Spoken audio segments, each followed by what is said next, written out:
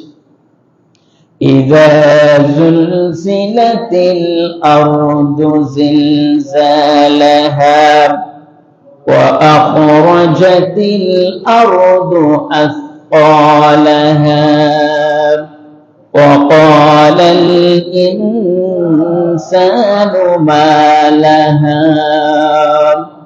ইয়াওমাইযিন তুহাদ্দিসু আখবারাহা بأن ربك أوحى لها يومئذ يصدر الناس أشتاتا ليروا أعمالهم فمن يعمل مثقال ذرة خيرا يره ومن يعمل مثقال ذرة شرا يره।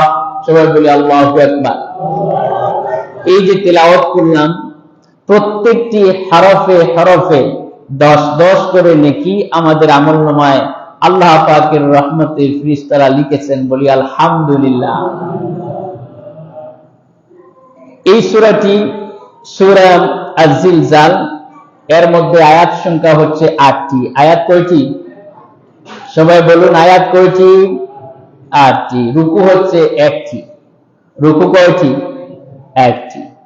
এই সূরাটি রাসূল করিম সাল্লাল্লাহু আলাইহি ওয়াসাল্লামের মক্কি জিন্দেগিতে আল্লাহ পাক নাজিল করেছেন। যেহেতু সূরা দুই রকমের, কিছু সূরা নাজিল হয়েছে মক্কায়, এইজন্য এগুলো হচ্ছে কি মাক্কি, আর কিছু সূরা নাজিল হয়েছে মদিনায় হিজরত করার পরে, এইজন্য এগুলোর নাম হচ্ছে মাদানী। তো এটি মাক্কি সূরার অন্তর্ভুক্ত। বলি আলহামদুলিল্লাহ। এই সূরাটির নাম হচ্ছে সূরা জিলজাল। এর বাংলা অর্থ হচ্ছে ভূমিকম্প। আমরা তো ভূমিকম্পের সাথে সবাই কম বেশি পরিচিত, নাকি পরিচিত নয়? মাঝে মধ্যে ভূমিকম্প দেয় কিনা? দেয়।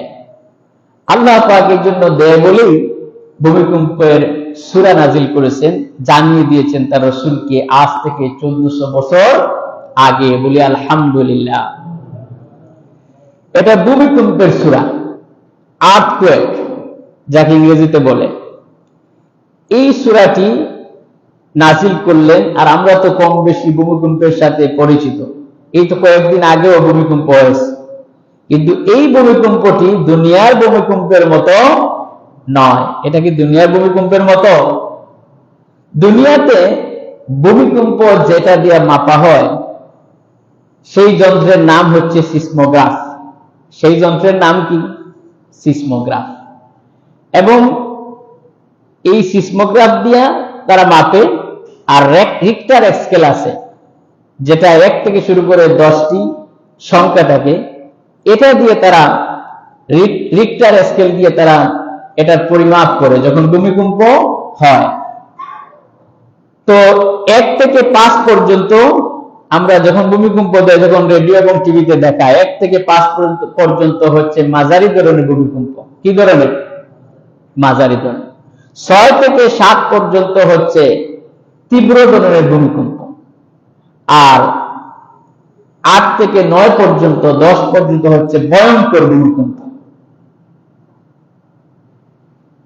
এই ভয়ঙ্কর ভূমিকম্প হবে কিয়ামতের দিন। জোরে বলেন কোন দিন হবে? সেটা কোনো রিক্টার স্কেল দিয়ে মাপা যাবে না। যাবে?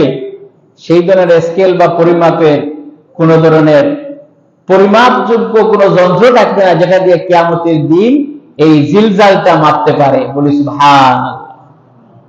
আল্লাহ রাব্বুল আলামিন বলেন, ইযা যুলজিলাতিল আরদু জিলজালাহা, যখন মাটিকে তার ভীষণ কম্পনে কাঁপিয়ে দেওয়া হবে। সুবহানাল্লাহ। আল্লাহু আকবার বলে। এই মাটি বিশাল কম্পনে প্রকম্পিত হবে, এত কম্পন দিবেন। আল্লাহ রাব্বুল আলামিন বলেন কিয়ামতের দিন ইসরাফিল আলাইহিস সালাম প্রথম যেই ফুৎকার দিবেন, কে দিবেন ফুৎকার? ইসরাফিল আলাইহিস সালাম।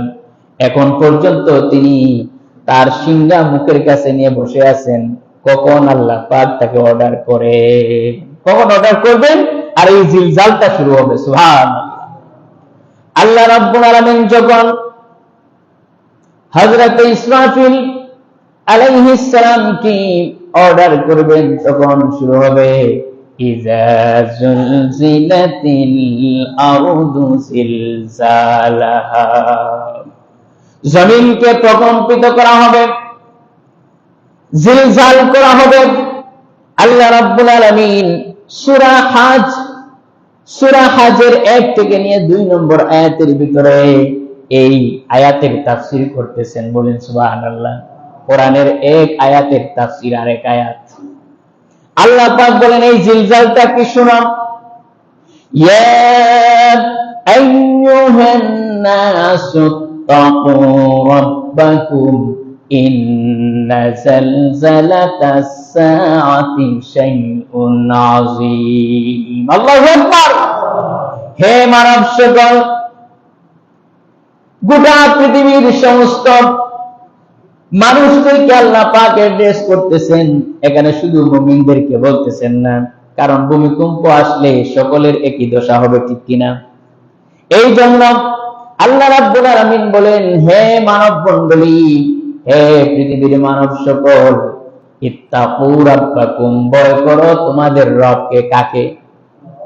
রবকে ভয় করতে হবে। কেন ভয় করবেন?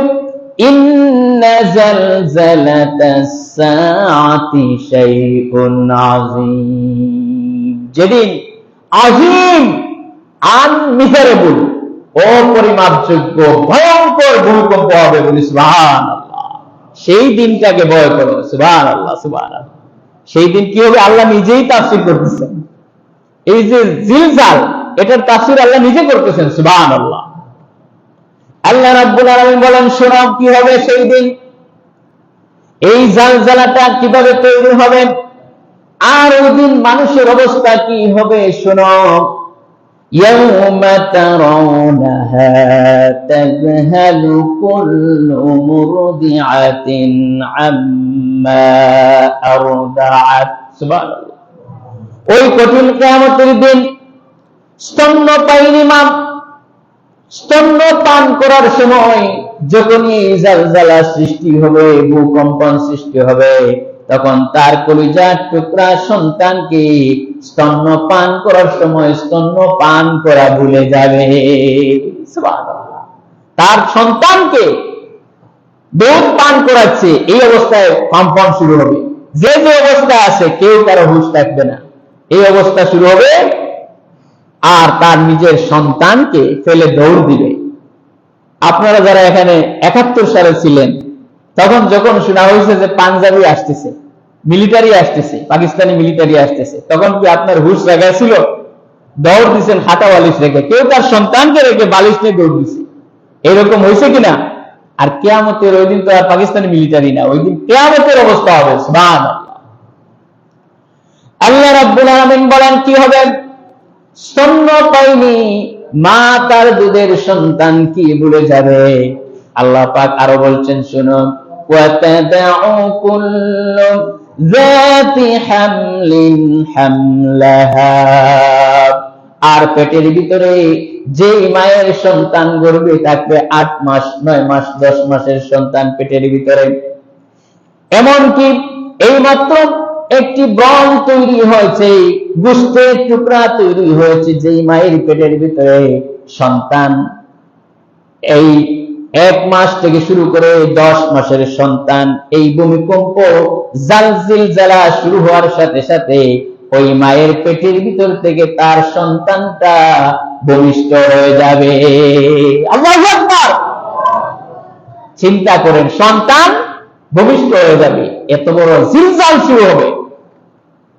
দুধ পানকারিনী তার সন্তানকে ভুলে যাবে। পেটের ভিতরে বাচ্চা যেটা আছে, ছোট হোক বড় হোক, ওইটা তার পেটের ভিতর থেকে ভূমিষ্ঠ হয়ে যাবে, এত ভূকম্পন তৈরি হবে। সুবহানাল্লাহ। এই যে গত 2023 সালে 14 আগস্টে ভূমিকম্পন হয়েছে কিনা আপনারা টের পাইছেন? কত মাত্রা ভূমিকম্প, গোটা জাতি টের পেয়েছে। ইন্না লিল্লাহ। আল্লাহ রাব্বুল আলামিন বলেন, মানুষের অবস্থা কি হবে শুনুন। স্তন্যপায়ী মা তার সন্তানকে শুধু বলবে না, পেটের বাচ্চা শুধু গর্ব খসে পড়বে না, আরো কি হবে?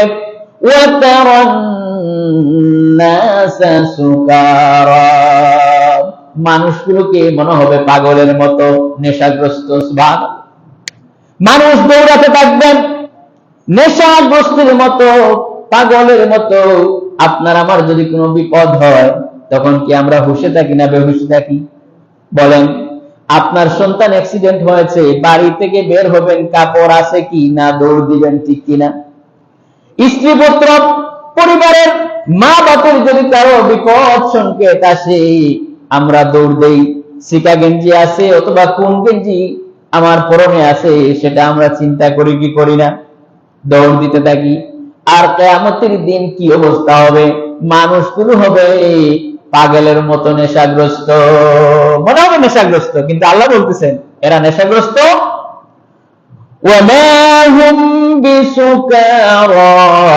আল্লাহ পাক বলেন এরা নেশাগ্রস্ত না, এরা পাগল নয়। ওয়ালাকিন্না আযাবাল্লাহি শাদীদ। আল্লাহু আকবার। এরা নেশাগ্রস্ত নয়, পাগল নয়, একটি মাত্র কারণ, ইযা জুলজিলাতিল আরদু জিলজালাহা, জমিনে ভূকম্পন শুরু হয়েছে, প্রকম্পিত হচ্ছে। এই চিন্তা, এই পেরেশানিতে মানুষগুলো হতাশ আর পাগলের মতো হয়ে গেছে। সুবহানাল্লাহ। এই ভূমিকম্পন হয় 4টি কারণে। রাসূল বলেছেন কয়টি কারণে ভূমিকম্পন হয়? 4টি কারণে। সমাজে 1 নম্বর কারণ হচ্ছে যখন মদ আর জুয়া বেড়ে যায়। মদ পানকারী আমাদের সমাজে আছে কিনা, কম বেশ আছে কিনা? এই মদ পানকারী যখন সমাজে বেড়ে যায় তখন ভূমিকম্পন হয়। তাহলে মদ পানকারী আছে, আবার গভর্নমেন্ট থেকেও লাইসেন্স দিয়ে মদ আমদানি করা হয় কিনা? তাহলে বোঝা গেল সমাজে মদের আপ্যায়ন, মদের সরবরাহ যখন বেড়ে যাবে, পানকারী বেড়ে যাবে, তখন ভূমিকম্প আল্লাহ তাআলা দেন।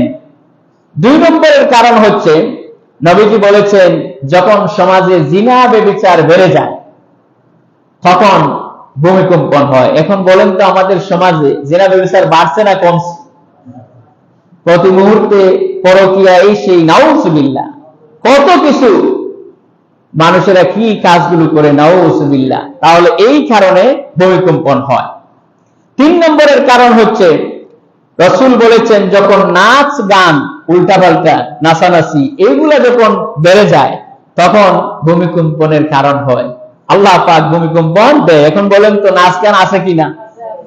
আছে। যেই মাঠে আপনারা তাফসীর মাহফিল, ওয়াজ মাহফিল করেন, ওই মাঠে আবার নায়ক নায়িকা এসে নাচানাচিও করে, নাউজুবিল্লাহ, করে কিনা? করে। 4 নম্বরের কারণ হচ্ছে যে সমাজে যখন জুলম, নির্যাতন, অত্যাচার, অন্যায় বেড়ে যায় তখন আল্লাহ পাক জমিনকে কাঁপান। বলি আল্লাহু আকবার, আল্লাহু আকবার। এখন বলেন তো জুলম বেশি না কম?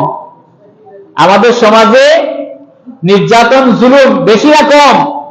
মানুষ মানুষকে ঠকাচ্ছে, মানুষ মানুষের উপরে জুলুম করছে, নির্যাতন করছে। এই যে অবস্থা, এই 4টি অবস্থা হলে পরে আল্লাহ পাক আমাদের উপরে মাঝে মধ্যে এই কাঁপাকাঁপি, এই ভূমিকম্প দেন।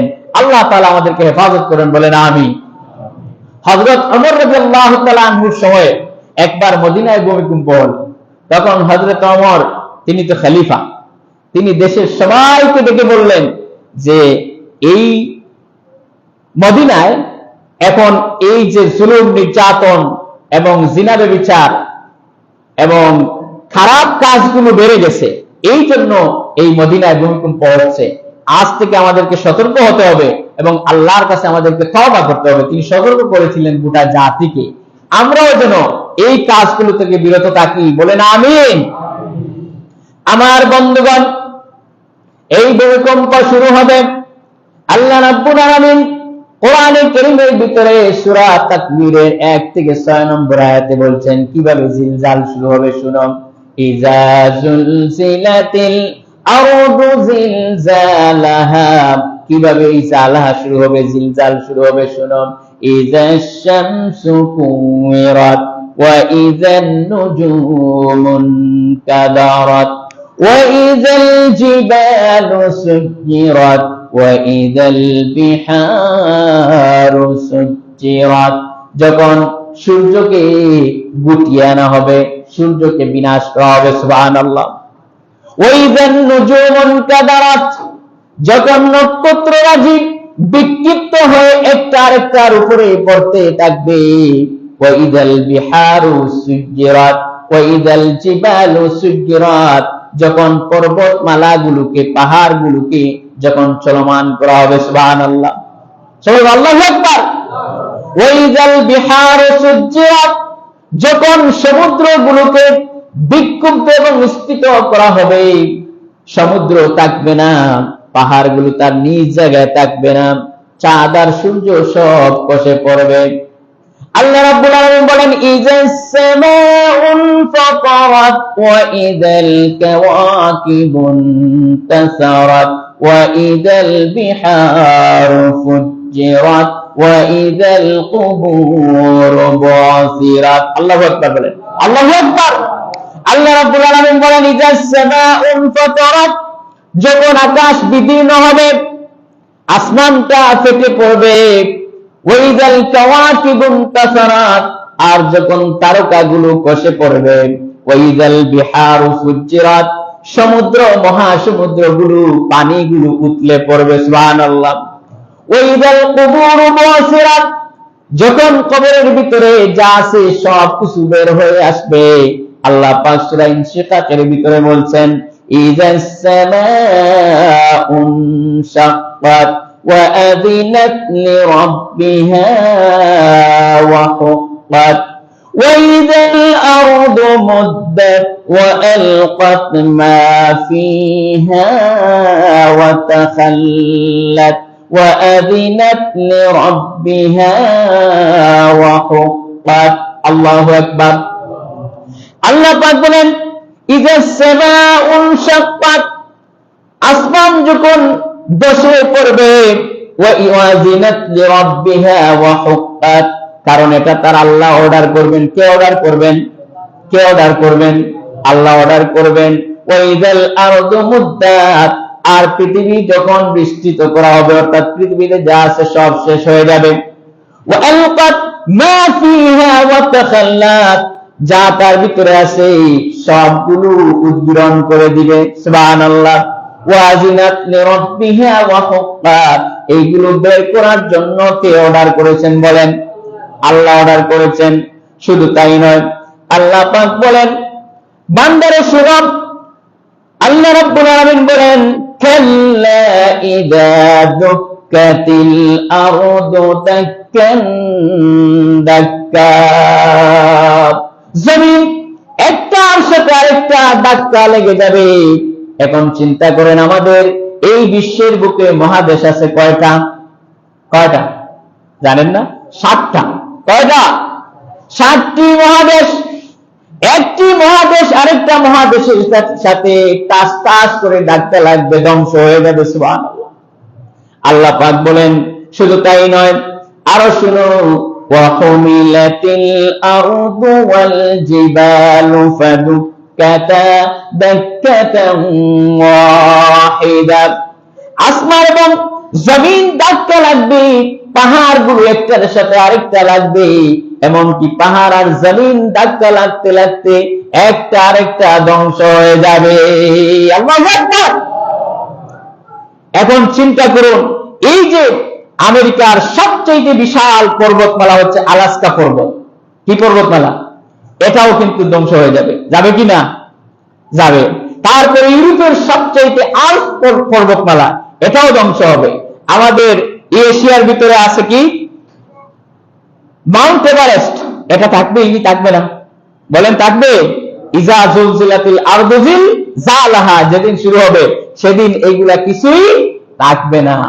পৃথিবীতে সবচেয়ে বড় বড় বিল্ডিং যেগুলো, যেমন যারা দুবাইতে গিয়েছেন, আমিও সফর করেছি দুবাইতে, যেটা এই যে বড় যেটা বুর্জ খলিফা, এটা হচ্ছে 163 তলা। কত তলা? যারা দেখছেন এরা 163 তলা, ওয়ার্ল্ডের সবচেয়ে বড় সেই বুর্জ খলিফা আছাড় মেরে পড়ে যাবে। সুবহানাল্লাহ। সেই বুর্জ খলিফা পড়বে। মার্বেকা টাওয়ার মালয়েশিয়ার, যেটা 128 তলা, সেটাও পড়বে। আমাদের বাংলাদেশে মাত্র 37 তলা আছে মতিঝিলে, এইটা সিটি সেন্টার, মাত্র 37 তলা, এর উপরে আর নাই। এখন হচ্ছে কিনা আমি জানি না। তো এগুলা থাকবে কি থাকবে? এগুলা থাকবে? ইজা জুলজিলাতিল আরদু জিলজালাহা যেদিন শুরু হবে, খুব থাকবে? বলেন কিছুই থাকবে না। বিল্ডিং গুলো পড়বে, পাহাড় গুলো শেষ হয়ে যাবে, একটা আরেকটা ধাক্কা ধাক্কি লাগবে, জমিন গুলো শেষ হয়ে যাবে, সব শেষ হবে। আল্লাহ পাক বলছেন কেউ থাকবে না। থাকবেন কে? সবাই বলেন থাকবেন কে? আল্লাহ রাব্বুল আলামিন বলেন, فَإِذَا بَرِقَ الْبَصَرُ وَخَسَفَ الْقَمَرُ وَجُمِعَ الشَّمْسُ وَالْقَمَرُ, চক্ষু যখন নিষ্প্রভ হয়ে যাবে, চাঁদ তার আলো হারিয়ে ফেলবে, সূর্য তার আলো হারিয়ে ফেলবে। সূর্য এই পৃথিবীর চাইতে কত গুণ বড়? 13 লক্ষ গুণ বড়। কয় লক্ষ? 13 লক্ষ গুণ বড় সূর্য। এই রকম পৃথিবী, সূর্যতে 13 লক্ষ পৃথিবী সূর্যের মধ্যে জায়গা হবে। সুবহানাল্লাহ। সেই সূর্য আমরা এখান থেকে মনে করি একদম ছোট। আচ্ছা, বিমান যারা দেখছেন মনে হয় খুব ছোট, কিন্তু উঠার পরে ওটা কাছে আসলে বড় হয় কি ছোট হয়? বড় দেখা যায়। তো সূর্য আমরা মনে করি এখান থেকে কি এই ছোট্ট সূর্য, না, এটা পৃথিবীর চাইতে 13 লক্ষ গুণ বড়। আর এই সূর্যের চাইতে তারকা আরো বড়। কত বড়? অন্তত 1000 থেকে 1700 গুণ বড়। সুবহানাল্লাহ। সুবহানাল্লাহ বলে, সুবহানাল্লাহ বলে। আর আমরা তো মনে করি মিঠি মিঠি তারকা, এগুলো খুব ছোট, না, এইগুলো সূর্যের চাইতে 1000 থেকে 1700 গুণ, 1800 গুণ বড়। সুবহানাল্লাহ। এই সূর্য আর চন্দ্র এইগুলো খসে পড়বে কোথায়? জমিনে পড়বে, সব শেষ। মিল্কির ভিতরে এইরকম যেই পৃথিবীর চাইতে সূর্য বড়, সূর্যের চাইতে তারকা বড়, তারকার চাইতে আরো বড় বড় তারকা মিল্কির ভিতরে, গ্যালাক্সির ভিতরে আল্লাহ পাক রেখেছেন। এর চাইতে বড় হচ্ছে ব্ল্যাক হোল। এর চাইতে বড় কি? ব্ল্যাক হোল, যেখানে গিয়ে তারকাগুলো নিপতিত হয়। ফালা উকসিমু বিমাওয়াকিন নুজুম, আল্লাহ পাক বলছেন শপথ সেই জায়গার যেখানে তারকাগুলো নিপতিত হয়। অর্থাৎ সেখানে এই যে সূর্যের চাইতে আরো বড় তারকা, এই তারকাগুলো যখন এই ব্ল্যাক হোলের রেঞ্জের কাছে যায়, তখন চকলেটের মতো চিবিয়ে এই ব্ল্যাক হোল ফেলে দেয়। সুবহানাল্লাহ বলে। এখন চিন্তা করুন, আল্লাহ পাক, আমরা তো এই সামান্য মানুষ, 3 ফাল দেয়, 4 ফাল দেয়, কত বড় মাথব্বরি, তারপরে বড়ত্ব আমার চাইতে কে? আপনি একটু আসমানে উঠে দেখেন, আপনি সলিমুদ্দিনকে ওখান থেকে দেখাই যাবে না। দেখা যাবে? দেখাই যাবে না। কিন্তু এই সলিমুদ্দিন হামসে পড়া কোন হায়, হ্যাং করেঙ্গে, ঠ্যাং করেঙ্গে, লাঠিতে আন্দর মুগুল করেঙ্গে, কত বড় বাহাদুরি। আর এই সলিমুদ্দিন আল্লাহর কাছে কিছুই না, পৃথিবীর কাছেও কিছু না। সুবহানাল্লাহ। আমার বন্ধুগণ, সব কিছু ধ্বংস হয়ে যাবে। আল্লাহ পাক বলেন, কুল্লু মান আলাইহা ফানিন ওয়া ইয়াবকা ওয়াজহু রাব্বিকা যুল জালালি ওয়াল ইকরাম। সব কিছু ফান হয়ে যাবে, ধ্বংস হয়ে যাবে, থাকবেন শুধু একজন, তার নাম কি? সবাই বলেন তার নাম কি? আল্লাহ পাক তখন সব শেষ, মানুষ নাই, চাঁদ নাই, সূর্য নাই, জমিন নাই, কেউ নাই। আল্লাহ রাব্বুল আলামিন এবার বললেন, ইয়া দুনিয়া আইনা আসজারুকি, হে পৃথিবী, তোমার সেই সবুজ শ্যামলিমা গাছগুলো কোথায়? সেইগুলা তোমাকে সুন্দর করে সাজিয়ে রাখতো। ইয়া দুনিয়া আইনা আজলামুকি, হে পৃথিবী, তোমার সেই জালিমরা কোথায়? যারা মানুষের উপরে জুলুম করেছেন, দেশ ধ্বংস করেছে, সমাজ ধ্বংস করেছে, রাষ্ট্র ধ্বংস করেছে, সেই জালিমরা কোথায়? ইয়া দুনিয়া আইনা মুতাকাব্বিরুন, তোমার সেই অহংকারীরা কোথায়? ইয়া দুনিয়া আইনাল জব্বারুক, হে দুনিয়া তোমার সেই কঠিন হুঙ্কারদারি, সেই রাজা বাদশা কোথায়? যারা মানুষের উপরে জুলুম করতো তারা কোথায়? এইভাবে করে কেউ জবাব দিবে না। কারো সাহস আছে নাকি? কেউ তো বেঁচে নাই। আল্লাহ রাব্বুল আলামিন তখন বুখারী মুসলিমের হাদিসে এসেছে, জমিনকে আল্লাহ রাব্বুল আলামিন তার এক হাতে নিবেন, আসমানকে আরেক হাতে নিবেন, আর বলবেন আজকে লিমানিল মুলকুল ইয়াউম, লিমানিল মুলকুল ইয়াউম, আজকের বাদশাহী, আজকের রাজত্ব কার? আজকে বললেন, সবাই বলেন কার? আরো যে বলেন বাদশাহী হবে কার? আল্লাহ পাকের বাদশাহী হবে। আল্লাহ পাক প্রশ্ন করতেছেন লিমানিল মুলকুল ইয়াউম, আজকের বাদশাহী কার? কেউ জবাব দিবে না, আল্লাহ নিজেই জবাব দিবেন। লিল্লাহিল ওয়াহিদিল কাহ্হার, আজকে একচ্ছত্র বাদশাহী রাজত্ব কার? আবার বলেন কার? আল্লাহ পাকের একচ্ছত্র বাদশাহী। সুবহানাল্লাহ। আল্লাহ রাব্বুল আলামিন সব কিছু ধ্বংস করে দিবেন। এবার মালাকুল মউতকে বলবেন, ইয়া মালাকাল মউত মান বাকিয়া, ইয়া মালাকাল মউত, ও মালাকুল মউত আর কে বাকি আছে? মালাকুল মউত বলবেন, রব্বুল আলামিন জিন সম্প্রদায় বাকি আছে, বলবেন তাদের জান কবজ করো। জান কবজ করা হবে, ইবলিসের জান কবজ করা হবে, বরং বেশি কষ্ট দিয়ে। এরপরে বলবেন আর কে বাকি আছেন?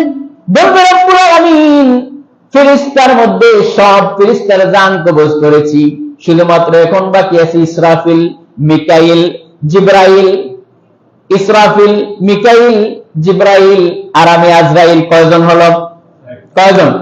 4 জন বাকি আছে এবং আপনি আছেন। আল্লাহ রাব্বুল আলামিন বলবেন যাও মিকাইলের জান কবজ করো। জান কবজ করা হবে। বলবেন এবার যাও, এবার তুমি জিবরাইলের জান কবজ করো, যিনি দুনিয়ার সমস্ত নবীদের কাছে ওহী নিয়ে এসেছেন, তার জান কবজ করো। সুবহানাল্লাহ। জিবরাইলের জান কবজ করা হবে। এবার বলবেন যাও ইসরাফিলের জান কবজ করো। ইসরাফিলের জান কবজ করা হবে। এবার হযরতে শুধু আজরাইল বেঁচে থাকবেন। আল্লাহ পাক বলবেন আজরাইল আর কে বাকি আছে? হযরতে আজরাইল বলবেন রব্বুল আলামিন আমি বাকি আছি আর আপনি আছেন। আল্লাহ পাক বলবেন মউত, ইয়া মালাকাল মউত, আজরাইল তুই আমার। সুবহানাল্লাহ। আজরাইল বলবেন রব্বুল আলামিন আমি আমার নিজের হাতে নিজেকে জান কবজ করা লাগবে, এটা যদি আমি জানতাম তাহলে আমি এই দায়িত্ব নিতাম না। কারণ আমি জানি মৃত্যু যন্ত্রণা কত কষ্ট। আমি তো সেই আজরাইল যে মায়ের কাছ থেকে তার সন্তান ছিনিয়ে এনেছি, পিতার কাছ থেকে তার কলিজার টুকরা সন্তানকে ছিনিয়ে এনেছি, স্বামীর কাছ থেকে তার স্ত্রী এনেছি, স্ত্রীর কাছ থেকে আমি স্বামী এনেছি, কত আপন আপন মানুষগুলোর কাছ থেকে আপন মানুষদেরকে আমি নিজ হাতে জান কবজ করেছি। কত কষ্ট! এই কষ্ট যদি আমি জানতাম রব্বুল আলামিন আমি এই চাকরিটা নিতাম না। আল্লাহ পাক বলবেন মউত, ইয়া মালাকাল মউত, মৃত্যু তুই মরে যা, আজরাইল তুই মর। হাদিস শরীফে এসেছে আজরাইল যখন তার নিজের জান নিজেই কবজ করবে, একটা বিকট আওয়াজ দিবে। এই আওয়াজ যদি দুনিয়ার মানুষ ওই সময় শুনতো তাহলে ইসরাফিলের সিঙ্গার আর প্রয়োজন হতো না, ফুৎকারের প্রয়োজন হতো না, অটোমেটিক্যালি সবাই বেহুশ হয়ে মৃত্যুবরণ করত। বলি আল্লাহু আকবার। সম্মানিত প্রিয় মুসল্লিয়ানে কেরাম, সব শেষ। এবার আছেন কে? এবার আছেন কে? আল্লাহ পাক। এবার আল্লাহ পাক তিনি পৃথিবীর সমস্ত মানুষদেরকে তিনি উঠাবেন। আবার সিঙ্গার ফুৎকার হবে। সিঙ্গার ফুৎকার হবে 3 বার। কয়বার? প্রথমটা তো পৃথিবী ধ্বংস হলো, দ্বিতীয়টায় মানুষ সব মরে গেল, তৃতীয়টায় আবার মানুষ জিন্দা হবে। তখন সকলের আগে ইসরাফিলকে আবার আল্লাহ পাক জান দিবেন, ওই যে সিঙ্গার ফুৎকারের জন্য। এরপরে আবার সিঙ্গার ফুৎকার হবে। তখন সকলের আগে যে ব্যক্তি জীবিত হবে সেই ব্যক্তি হচ্ছে হাবিল, আদম আলাইহিস সালামের সন্তান। পৃথিবীতে সর্বপ্রথম মৃত্যুবরণ করেছে কে? কাবিল মারল যারে, হাবিলকে মারল না। এই হাবিল প্রথমে এই মৃত্যু থেকে উঠবে আর বলবে ইয়া ওয়াইলানা মান বাআসানা মিন মারকাদিনা, আফসোস আমার এত আরামের ঘুম থেকে জাগ্রত করলো কে? এটা বলবে। আমার বন্ধুগণ, সেই কিয়ামত শুরু হবে। এই জন্য আল্লাহ রাব্বুল আলামিন বলেন ইযা যুলজিলাতিল আরদু জিলজালাহা, জমিনকে ভীষণ কম্পনে প্রকম্পিত করা হবে। সুবহানাল্লাহ। ওয়া আখরাজাতিল আরদু আসফালাহা, আর মাটির ভিতরে যত বোঝা আছে, যত জিনিসপত্র আছে সব বের করে দিবে। সুবহানাল্লাহ। মাটির ভিতরে গ্যাসের খনি, সোনার খনি, হীরার খনি, রূপার খনি, তারপরে ডায়মন্ডের খনি, সব কোথায় থাকে বলেন? সব কোথায়? মাটির ভিতরে। এই জমিনের উপরে যত সম্পদ আছে তার চাইতে হাজার হাজার গুণ বেশি আছে মাটির ভিতরে। সব বের করে দিবেন। আল্লাহ রাব্বুল আলামিন বলবেন সব কিছু বের হয়ে যাবে। ওয়াকালাল ইনসানু মা লাহা, মানুষ বলবে এটার হলো কি, এই রকম করছে কেন? আল্লাহ রাব্বুল আলামিন বলেন ইয়াউমা ইযিন তুহাদ্দিসু আখবারাহা, আর সেদিন জমিন তার মধ্যে যা করা হয়েছে সব বর্ণনা করে দিবে। সুবহানাল্লাহ। জমিন বলবে রব্বুল আলামিন এই যে সোনা দানা, হীরা, ডায়মন্ড সবকিছু আপনার সামনে উপস্থাপিত হবে। আপনি বলবেন আহারে এই টাকার জন্য, এই হীরার জন্য, ডায়মন্ডের জন্য এলাকার মানুষের সাথে খারাপ করেছি, ভাইয়ের সাথে খারাপ করেছি, বোনের সাথে খারাপ করেছি, আত্মীয়দের সাথে কত খারাপ আচরণ করেছি, দেশের মানুষের সাথে খারাপ আচরণ করেছি, আর আজকে এইগুলো আমার সামনে পড়ে আছে, নেওয়ার মতো কোনো তৌফিক আমার নাই। সুবহানাল্লাহ। এইগুলা বের হয়ে যাবে, তখন আফসোস করবেন আহারে কেন এত ঝগড়া করলাম, তখন তো গ্রামে ছিলাম, মনে করেছি এই এলাকার সব জমিন আমার হলে ভালো হইতো। এটা বলছেন না? আপনি অবশ্য বলেন না, আমি আমার বলতেছি আর কি। ক্ষমতা নেওয়ার জন্য চেষ্টা করেছেন, কিন্তু এখানে সব কিছু রাখা হবে, কিন্তু কেউ আর ওখানে আফসোস করবে। সুবহানাল্লাহ। আর কি করবে? জমিন বলে দিবে এই লোকটা আমার উপরে অমুককে হত্যা করেছে, এই লোকটা এই জিনা করেছে, এই কাজ করেছে, এই খারাপ কাজ করেছে, লুকিয়ে লুকিয়ে, কেউ না দেখলেও কে দেখছেন? এখন জমিন কিন্তু এটা বলে দিবে। সুবহানাল্লাহ। জমিন কি করে দিবে? বলে দিবে। এই জন্য বলবেন বিআন্না রাব্বাকা আওহা লাহা, কারণ তার রব তাকে অর্ডার করেছেন। সুবহানাল্লাহ। রব কি করেছেন? অর্ডার করেছেন। এরপরে বলা হবে ইয়াউমা ইযিন ইয়াসফুরুন নাসু আশতাতাল লিউরাউ আমালাহুম, সেদিন দলে দলে বিচ্ছিন্ন অবস্থায় তারা মর্ণমা দেখতে পাবে, আল্লাহর সামনে উঠতে থাকবে।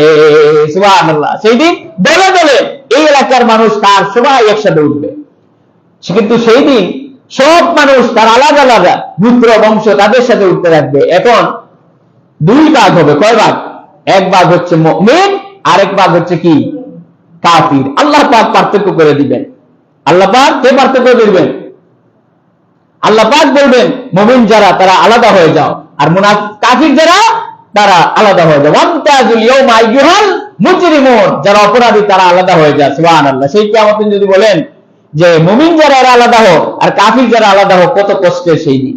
চিন্তা করেন আমার বন্ধুগণ, সেই কঠিন কিয়ামতের দিন নবীদের সাথে যারা ছিলেন তারা নবীদের সাথে হাসর হবে, সাহাবীদের সাথে যারা ছিলেন সাহাবীদের সাথে হাসর হবে, আল্লাহর ওলিদের সাথে যারা ছিলেন তাদের সাথে সেই কিয়ামতের দিন হাসর হবে। ঠিক কি না? আর যারা এই বিপরীত চলেছেন, আলিম উলামার বিরোধিতা করেছেন, আল্লাহর ওলিদের সাথে বিরোধিতা করেছেন, আল্লাহর ওলিদের সাথে বেয়াদবি করেছেন, তাদের সাথে হাসর হবে ওই বেয়াদবদের সাথে। ঠিক কি না? আল্লাহর ওলিদের সাথে বেয়াদবি করা যাবে? যাবে না। আল্লাহর ওলি শাহজালাল রাহমাতুল্লাহ আলাইহির সাথে বেয়াদবি করে গৌর গোবিন্দ টিকতে পেরেছে? শাহজালাল শাহ কোরআনের সাথে কেউ টিকতে পারে নাই, গৌর গোবিন্দ টিকতে পারে নাই। তাহলে এখন বেয়াদবি করে কেউ টিকতে পারবে? কেউ পারবে না। আমার বন্ধুগণ, সেই কিয়ামতের দিন সবাই তার আমলনামা দেখতে পারবে। ফামান ইয়ামাল মিসকালা যাররাতিন খায়রান ইয়ারা ওয়া মান ইয়ামাল মিসকালা যাররাতিন শাররান ইয়ারা, কেউ যদি যাররা পরিমাণ একটা সরিষার দানা তুল্য ভালো কাজ করে সেটাও দেখতে পাবেন, আর কেউ যদি একটা যাররা পরিমাণ খারাপ কাজ করে সেটাও সে দেখতে পাবে। সুবহানাল্লাহ। হযরত আবু সাঈদ খুদরি রাদিয়াল্লাহু তাআলা আনহু তিনি এই আয়াতটি নাযিল হওয়ার পর বলেছেন, ইয়া রাসূলুল্লাহ, আমি কি আমার সেই ছোট্ট গুনাহটিও দেখতে পারবো? রাসূল বলেছেন, কিয়ামতের দিন সেই ছোট্ট গুনাহটিও তুমি দেখতে পাবে। সুবহানাল্লাহ। তিনি বলছেন তাহলে তো আমি মরে যাব, আরেকবার মরে যাব। আমরা কিয়ামতের দিন ছোট্ট গুনাহটিও আল্লাহ পাক আমলনামায় তুলবেন। কিভাবে তুলবেন?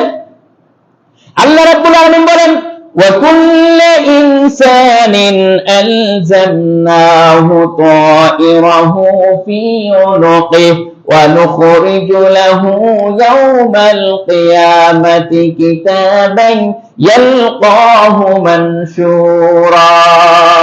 আল্লাহ পাক আপনার আমার মধ্যে এখানে একটা সিম কার্ড ঝুলিয়ে রেখেছেন। আমাদের মোবাইলে যে সিম আছে, এই সিম কার্ডটি আল্লাহ পাক আপনার আমার সামনে রাখবেন আর বলবেন, ইকরা কিতাবাকা কাফা বিনাফসিকাল ইয়াওমা আলাইকা হাসিবা। পড়ো তোমার কিতাব পড়ার জন্য তুমি নিজেই যথেষ্ট। সুবহানাল্লাহ। বান্দা পড়তে থাকবে, মালি হাযাল কিতাব লা ইউগাদিরু সাগীরাতান ওয়ালা কাবীরাতান ইল্লা আহসাহা। কি আশ্চর্য ধরনের কিতাব! এখানে দেখি ছোট্ট পাপটাও আছে, আবার বড়টাও আছে। আছে কিনা? যেটা বড় করেছে সেটাও আছে, ছোট্ট যেটা করেছে সেটাও আছে। বান্দা বলবে, রব্বুল আলামিন আমি করি নাই। আমাদের তো খাসলত খারাপ, আমরা অস্বীকার করে বেশি বেশি মিথ্যা সাক্ষ্য দেয় মানুষগুলা দেয়, এগুলা তো ওখানে গেলেও বলবে আমি করি নাই এগুলা। আল্লাহ বলবেন, ঠিক আছে তুমি করো নাই, শোনো এবার তোমার মুখটাকে বন্ধ করে দিলাম। বান্দা খুশি হয়ে যাবে, বলবে আহারে মুখ তো বন্ধ হয়ে গেছে, এখন তো আর আমার মুখ তো বলতে পারবে না। আল্লাহ পাক বলবেন, আল-ইয়াওমা নাখতিমু আলা আফওয়াহিহিম ওয়া তুকাল্লিমুনা আইদিহিম ওয়া তাশহাদু আরজুলুহুম বিমা কানু ইয়াকসিবুন। মুখ বন্ধ করে দিবেন, কথা বলবে হাত। হাত বলবে কোন দিন কাকে থাপ্পড় মেরেছিলেন, কোন দিন কাকে ডেগার মেরেছিলেন, কোন দিন কাকে পিস্তল মেরেছিলেন, সব বলে দিবে। সুবহানাল্লাহ।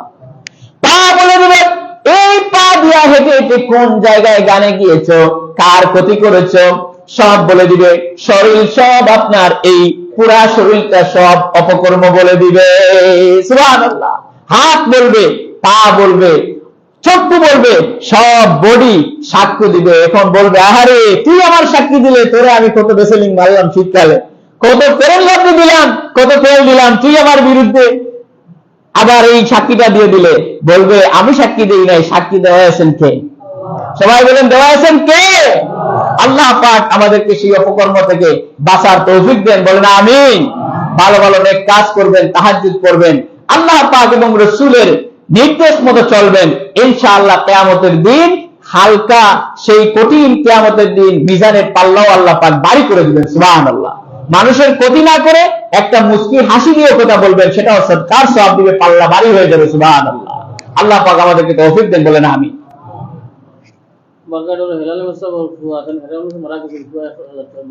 জনাব হেলাল আহমেদ 1000 টাকা দিয়েছেন মসজিদে, আল্লাহ তাআলা তার এই সাদকাকে কবুল করুন। সবাই বলেন আমিন। সবাই বলেন আমিন।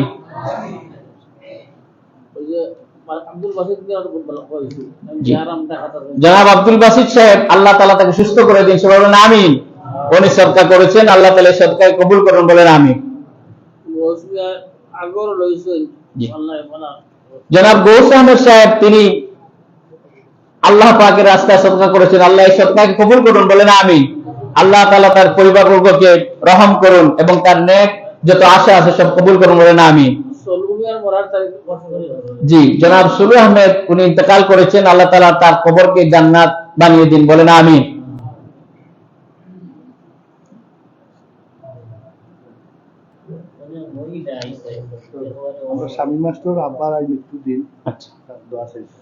জনাব শামীম আহমেদ সাহেব, আল্লাহ তাআলা ওনার আব্বাকে দুনিয়া থেকে বিদায় করে দিয়েছেন, আল্লাহ তাআলা তার আব্বাকে জান্নাতুল ফেরদাউসের মেহমান হিসেবে কবুল করুন, বলেন আমিন। মাস্টার সাহেবের আম্মা আব্বাকে, আম্মা তো আছেন, আম্মা আব্বাকে জান্নাতুল ফেরদাউসের উচ্চ মাকাম দান করে, সবাই বলেন আমিন। এবং তার পরিবারবর্গকে রহম করুন, করুন করুন, সবাই বলেন আমিন।